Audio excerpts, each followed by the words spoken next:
Agerraldi honen bitartez, Zizurkilko bildu aurkeztu nahi dizuegu.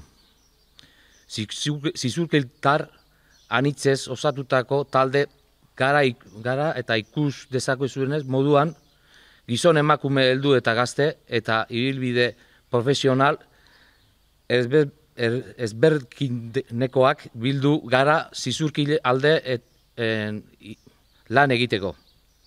Herritarrak garelako eta herria sentitzen dugulako.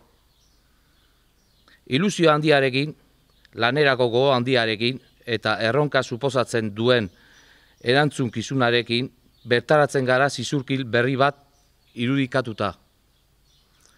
Eta ez da ametsa. Herritarrek egin dizkiguten ekarpenen bidez, bai badakigu nora heldu nahi dugun. Askeagoa, justuagoa eta parekidagoa den herrirantz joan nahi dugu. Herriti nazio eraiki daitekela sinetsita. Hirigintzan, etxe bizitza eskubidea gauzatzeko eta herri gunei nortasuna emateko egingo dugu lan. Azken urteetako utzikeriari aurre eginez. Kulturan. Kultur batzordea bultzatuko dugu. Herriaren eta udalaren arteko zubi gisa.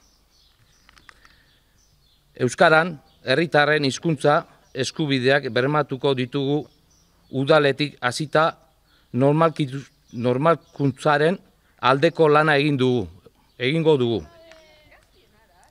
Nekazaritzan, Zizurkil bezalako herri batean, ezinbestekoa da baserritarren geroa bermatzea eta horretarako baserritarrekin lan egingo dugu. Sozioekonomian. Zizurkilko udalean ugaritu den privatizazioari aurre egin eta zerga politikoa aurrerakoigoa sustatuko dugu. Ongizatean, baliabide gutxien duten herritarrek babestea izango da gure lehentasuna. Zerbitzu publikoak, zerbitzu sozialak eta laguntza sozialak bermatutako eskubideak izan behar dutelako. Proiektu eta asmo zehatza ditugu Zizurkilentzat.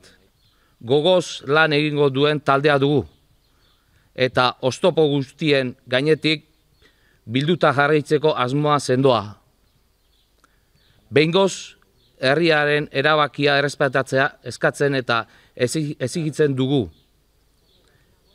Bide honetan, guzti salagarria da Zizurkilko udal agintarien jarrera. Herriaren gehiengoaren babesa izan gabe agintzen aritzeaz gain jakinarazi nahi dugu uko egin diotela bilduren legez kanporatzea salatzeko ekimenetan parte hartzeari.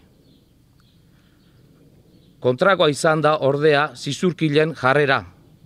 Ilegalizazioaren aurka eta eskubide zibil eta politikoen alde babesa erakutsi baidigute.